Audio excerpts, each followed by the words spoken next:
बाढ़ में गरीब ससुराल वालों ने खाई अंडा बिरयानी।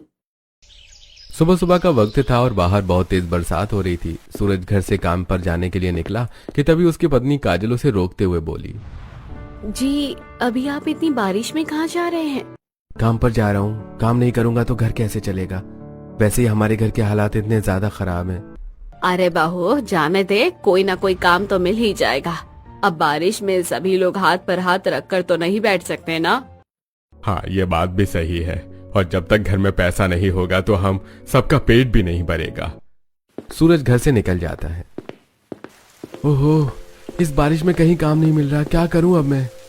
बड़ी मुश्किल से उसे मजदूरी का काम मिलता है और बारिश में काम करने के बाद जब वो काम करके घर लौटता है तो देखता है कि काजल ने सभी के लिए सूखे दाल चावल बनाए हैं।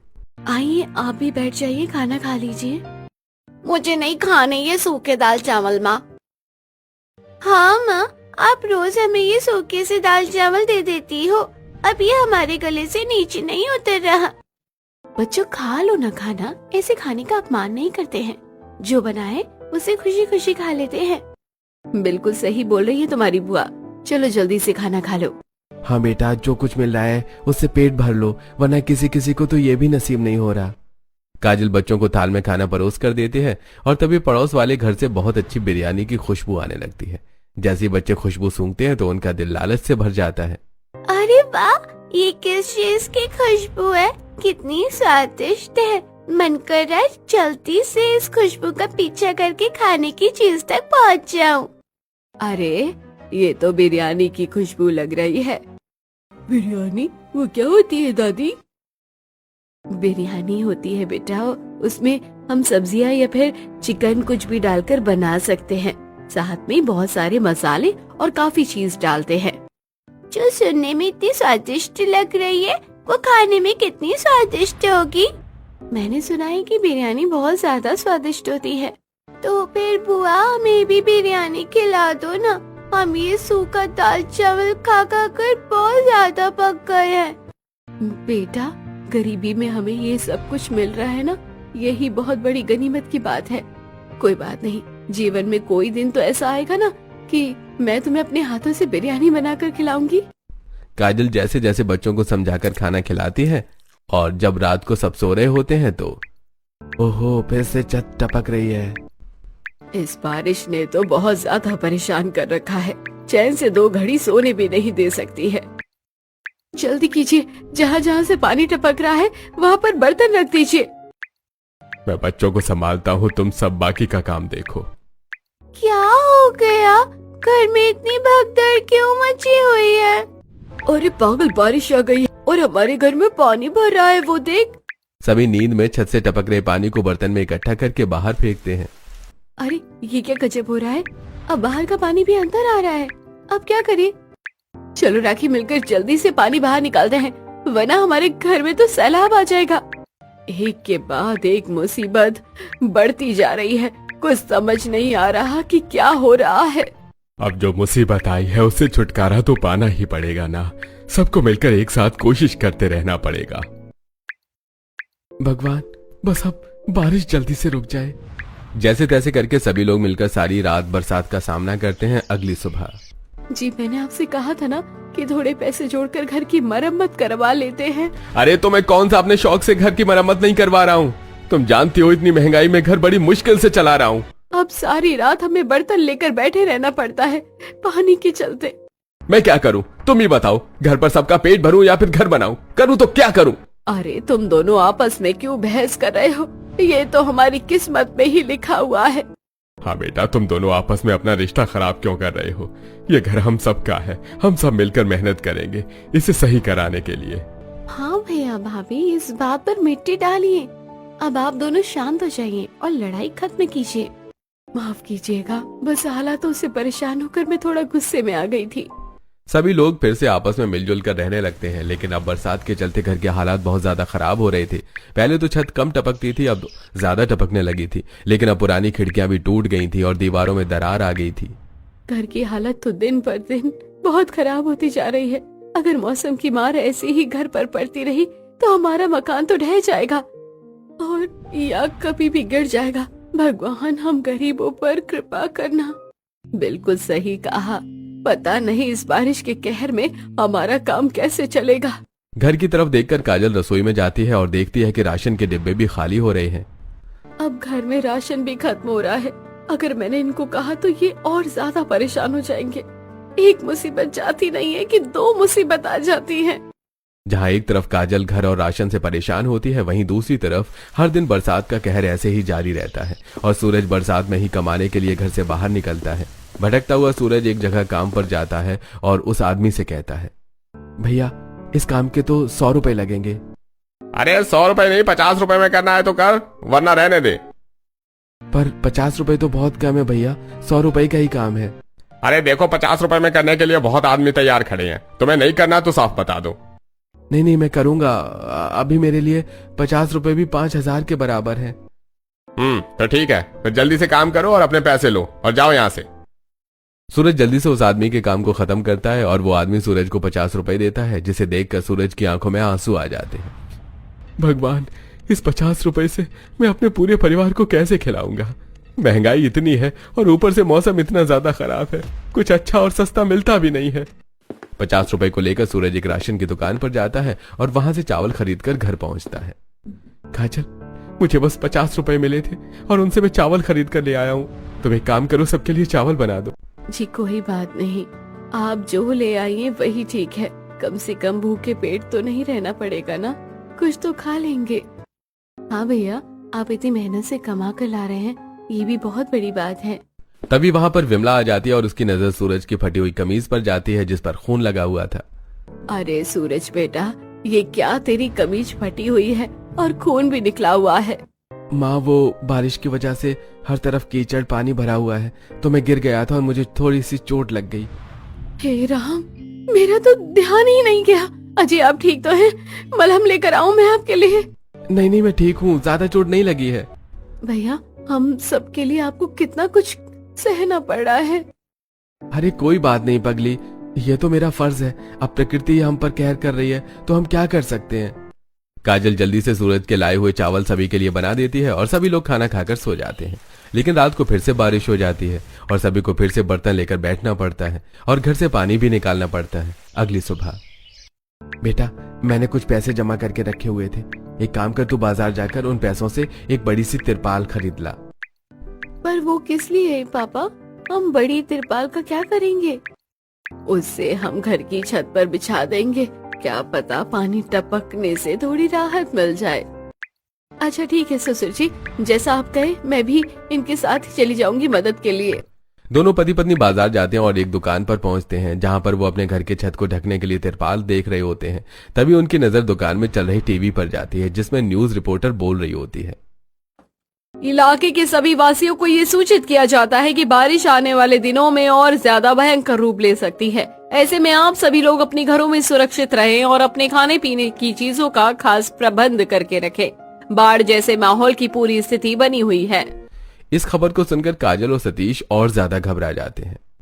जी, अगर बाढ़ आ गई तो हम क्या करेंगे? कुछ समझ नहीं आ रहा था, जिस तरीके से बारिश हो रही है मुझे लगता है बाढ़ आ ही जाएगी। पर हमारे पास तो पैसे तक नहीं है और घर में राशन भी नहीं है, हम क्या करेंगे? हम तो भूखे ही मर जाएंगे। चिंता मत करो, मैं काम करके थोड़े बहुत पैसे लेकर आऊंगा, उससे हम राशन रख लेंगे घर में। काजल को समझाकर सूरज वापस से घर ले आता है। अब अगले दिन सूरज फिर से काम की तलाश में घर से निकलता है और जैसे तैसे करके वो 500 रुपए कमा कर लाता है, जिसमें वो चावल और अन्य सूखी खाने की चीजें जैसे कि ब्रेड, मुरमुरा, पोहा ऐसी चीज ले आता है। रात को जब सभी लोग खाना खाते हैं तो ये क्या है माँ, आप हमें सब्जी के साथ मुरमुरा क्यों दे रही हैं? पहले आप हमें सूखे दाल चावल देती थी और अभी ये सूखा सब मुरमुरा दे रही हो, वो भी 2 चम्मच सब्जी के साथ। बेटा, बारिश की वजह से तेरे पापा को काम नहीं मिल रहा है और खबरों में बताया गया है कि बाढ़ आ सकती है, इस वजह से ये सब हम लेकर आ गए हैं। हाँ बच्चों, अभी हमें यही खाकर गुजारा करना पड़ेगा, क्या पता आने वाला वक्त कैसा हो। मेरे बच्चों, आज ये खाकर पेट भर लो, क्या पता कल को भगवान हमें कुछ अच्छा खाने को दे दे। बड़ों की बात मानकर बच्चे जैसे जैसे मुरमुरा और सब्जी खाकर पेट भर लेते हैं। अगले दिन गुन्नू और सोनू गली में खेल रहे होते हैं, तभी उन्हें पड़ोस से बहुत अच्छी खुशबू आती है। देखो, ये खुशबू कितनी अच्छी आ रही है। सही कहा तुमने, बहुत अच्छी खुशबू आ रही है। ऐसी खुशबू तो मैंने पहले कभी नहीं सूंघी। चलो जरा देखते हैं किस चीज की खुशबू है। दोनों देखते हैं कि पड़ोस के दो अमीर घर के बच्चे सोनम और गुड्डू आराम से अंडे की बिरयानी खा रहे थे, जिसे देखकर दोनों के मुंह में पानी आ जाता है। तब सोनम उन्हें देख लेती है और ओ, तुम दोनों भी अंडा बिरयानी खाओगे क्या? हाँ, आजा आजा, खा ले खा ले। तूने कभी वैसी भी अंडा बिरयानी नहीं खाई होगी, ना ही कभी देखी होगी। हाँ नहीं, हमें नहीं खाना है, तुम खाओ। हाँ, हमें ये पसंद नहीं है। अच्छा, अरे इनको पता ही नहीं है कि अंडा बिरयानी किस चिड़िया का नाम है। इन्होंने तो देखा ही पहली बार है, आज वो भी हमारे हाथों में। आ जाओ, खा लो। खाओगे ना? मुंह में पानी आ रहा है ना? हाँ? सोनम और गुड्डू लगातार गुन्नू और सोनू को अंडा बिरयानी दिखाकर चिढ़ाते हैं और दोनों गरीब बच्चे मुंह में पानी आ जाता है। और तभी सोनम अंडा बिरयानी उठाकर डस्टबिन में डाल देती है। लो, अब यहाँ से निकाल कर खा लो और अपना पेट भर लो, क्योंकि हमने जितना खाना था हमने तो खा लिया। अब तुम इसमें से निकाल कर खा लो। तुम भी कचरा और पिज्जा भी कचरा हो गया। इतना बोलकर दोनों भाई बहन आपस में ताली मारकर हंसते हैं और वहां से चले जाते हैं। दिन गुजर जाते हैं और लगातार बारिशों की वजह से काजल के घर के हालात बहुत बिगड़ जाते हैं। और एक दिन पड़ोस की दो औरतें सविता और मंगल काजल के परिवार की बेइज्जती करते हुए बोलती हैं। देखो तो कैसे लोग हैं, ऐसे कचरे में रह रहे हैं। अरे इनसे इतना ही नहीं होता कि 4 पैसे कमाकर घर में थोड़ा सीमेंट लगा ले। अरे जितना कमाते हैं सब पेट में डाल लेते हैं, बस पेट भर जाए। और इन्हें क्या चाहिए? राम राम राम, इनसे अच्छे तो जानवर है। कम से कम बैठने से पहले अपने पूंछ मारकर वो जगह साफ तो कर लेते हैं। अरे इन जैसे लोगों का कुछ नहीं हो सकता। ये पैदा भी गंदे में होते हैं और फिर गंदे में ही मर मिट जाते हैं। मुझे तो इन लोगों को देखकर ही घिन आ जाती है। मैं तो हमेशा अपने घर के खिड़की दरवाजे बंद रखती हूँ कि कहीं इनका मनहूस साया ना पड़ जाए हमारे घर में। मंगला और सविता की ऐसी बातें सुनकर काजल और उसके परिवार को बुरा तो बहुत लगता है, लेकिन बेचारी कुछ बोल नहीं पाती हैं। वक्त गुजरता है और घर में अब खाने पीने की और तंगी हो जाती है। वहीं अगल बगल के लोग जोमेटो और बाकी चीजों से ऑनलाइन खाना मंगाकर खाते हैं।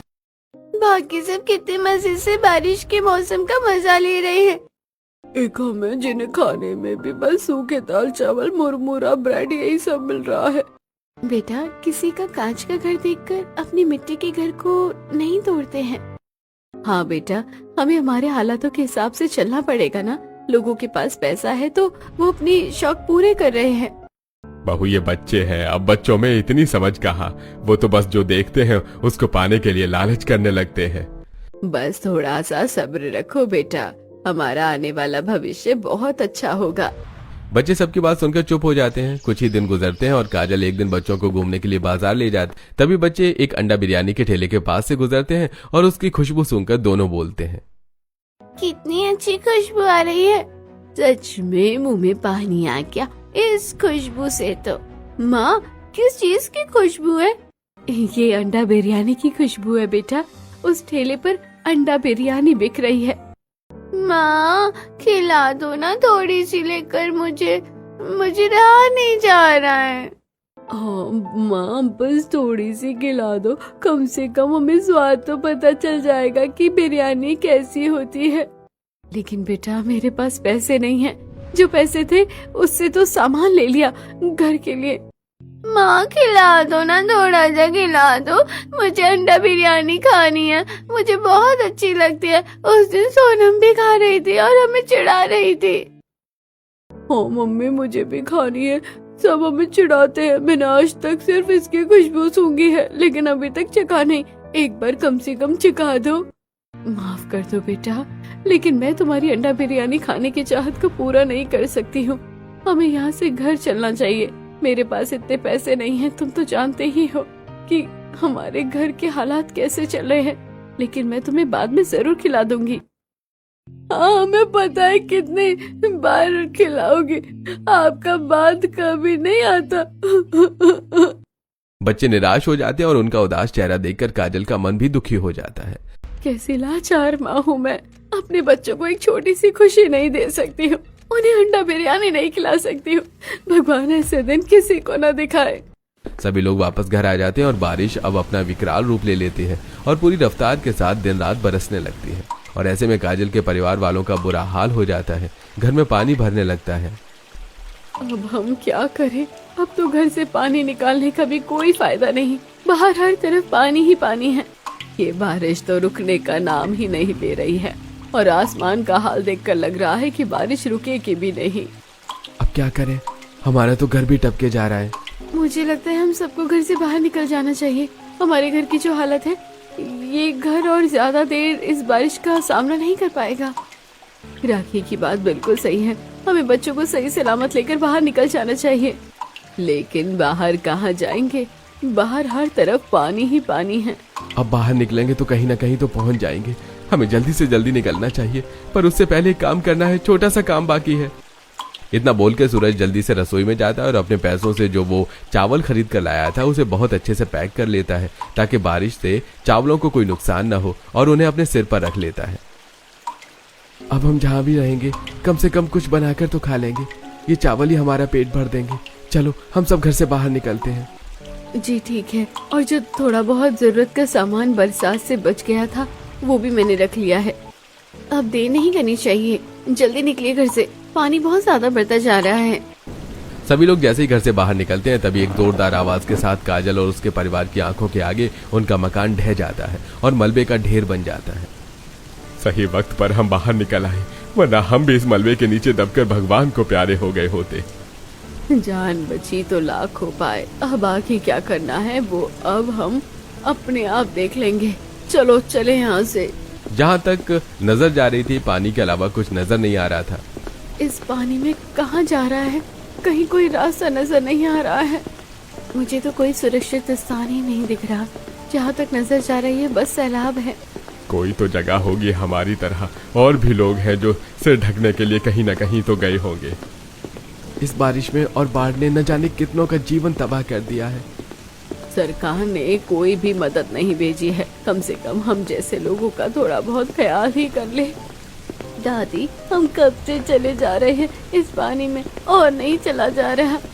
हाँ दादी, मेरी तो चप्पल भी टूट गई और पैरों में पता नहीं क्या क्या चुभ रहा है। थोड़ी और मुसीबत और पानी को पार करने के बाद सभी लोग एक सुरक्षित स्थान पर पहुंचते हैं। गांव से दूर एक जगह जो ऊंचाई पर थी, जहां पहले से कुछ और लोग टेंट लगाकर अपना गुजर बसर कर रहे थे। शुक्र है जो हमें थोड़ा बहुत रहने को जगह तो मिल गई। अब तक जब तक हालात काबू में नहीं आ जाता तब तक हमें यहीं रहना होगा। बच्चे देखो, हमें रहने के लिए जगह मिल गई। अब सब ठीक हो जाएगा। जी यहाँ पर आ तो गए हैं, लेकिन हमारे पास इतना राशन नहीं है। हम गुजारा कैसे करेंगे? अभी जो है उसको सोचो, आगे क्या होगा ये देख लेंगे हम। बाकी सभी लोगों की तरह काजल के परिवार वाले भी एक छोटा सा टेंट लगा लेते हैं और उसी के अंदर रहने लगते हैं। और अगले ही दिन पूरे इलाके में बाढ़ आ जाती है। हालात बेकाबू हो जाते हैं। लोग त्राही त्राही करते इधर उधर भागने लगते हैं। सही समय पर हम यहाँ पहुँच गए, वरना पता नहीं हमारा क्या होता। सही कह रही हैं आप।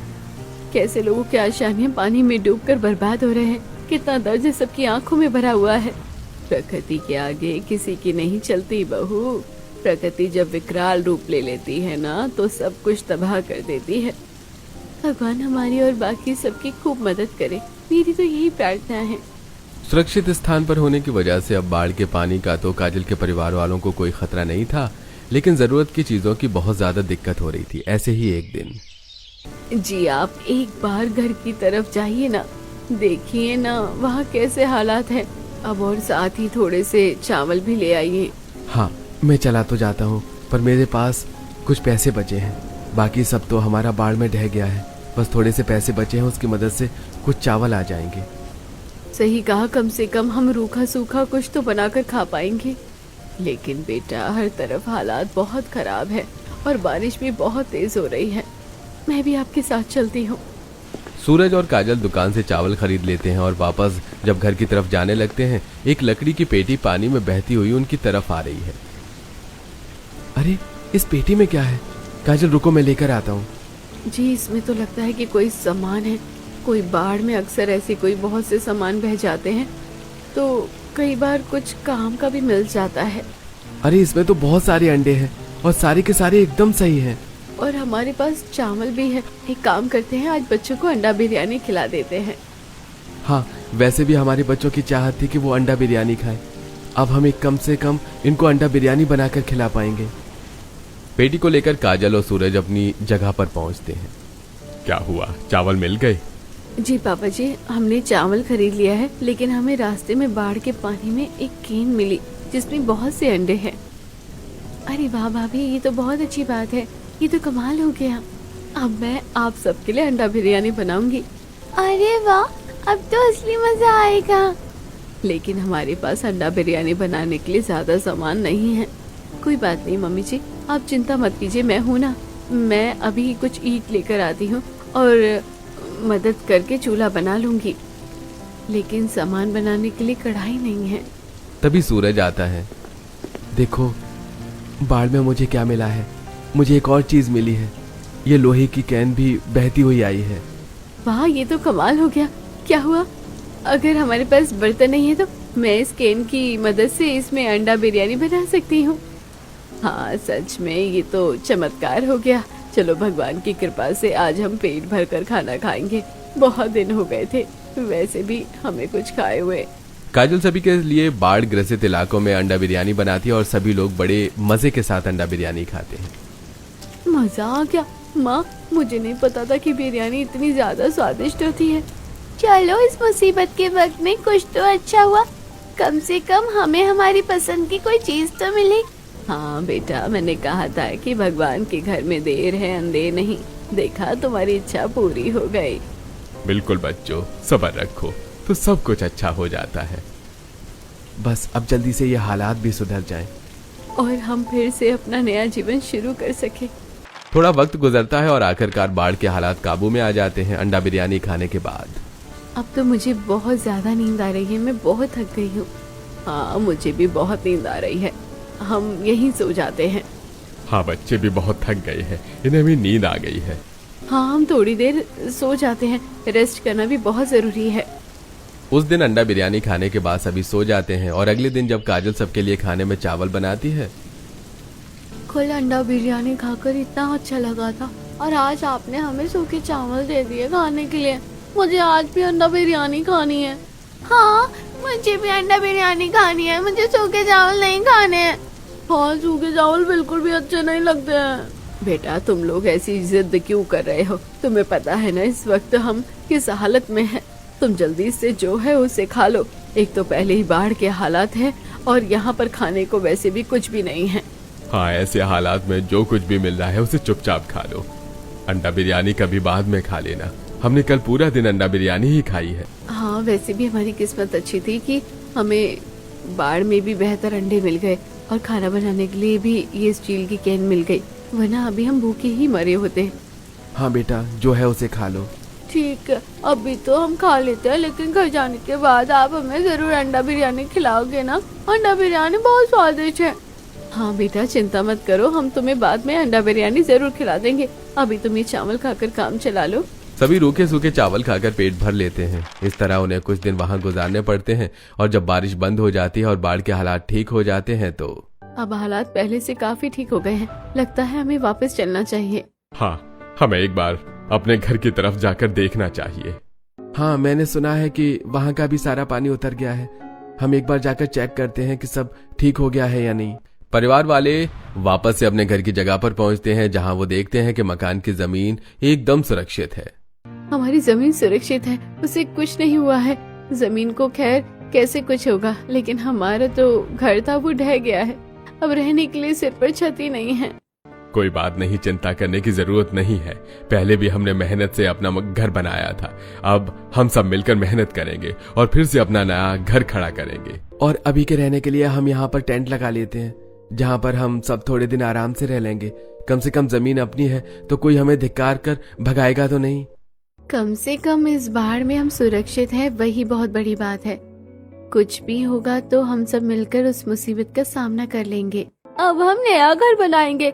क्या हमारा नया घर पहले घर से ज्यादा अच्छा होगा? हाँ बेटा, हमारा नया घर पहले से भी ज्यादा अच्छा होगा। हम भी आपकी मदद करेंगे मम्मी पापा। बच्चों, तुम्हारा तो बस हौसला ही बहुत है। इस तरह सभी परिवार वाले वापस से अपने घर लौट आते हैं और अब आने वाले वक्त में सभी लोग मिलकर खूब मेहनत करते हैं और अपना एक नया मकान बनाते हैं और बहू हालात ठीक होने के बाद सबको भरपेट अंडा बिरयानी बनाकर खिलाती है।